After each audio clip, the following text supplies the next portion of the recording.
Hello বন্ধুরা, তো আজকে যে পুরীতে আমাদের ডে 2। তো আমরা সকাল সকাল চা খেয়ে বেরিয়ে পড়েছি সমুদ্রে একটু চান করতে।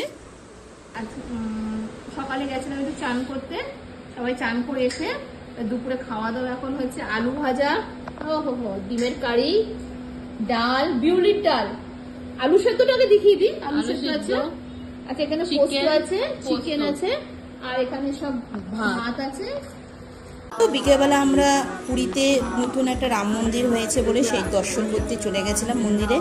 তা আমরা যার যার খাবার দর্শন করার পর যার যার খাবার খেয়ে দিয়ে আবার বিচে কিছুক্ষণ বসেছিলাম, তারপর আবার হোটেলেও চলে এসেছি কিছুক্ষণ পর থাকার। তো বিকালে আমরা বেরিয়েছিলাম, বেরিয়ে পর কাঁকড়া নিয়ে এসেছি এবং রাত হয়ে গেছে, রুটি আর চিকেন কষা আছে। কার কার দেখে লোভ লাগছে একটু জানিও, হ্যাঁ, কিন্তু দেবো না, বেশি লোভ দিও না, আবার পেটে ব্যথা করবে না।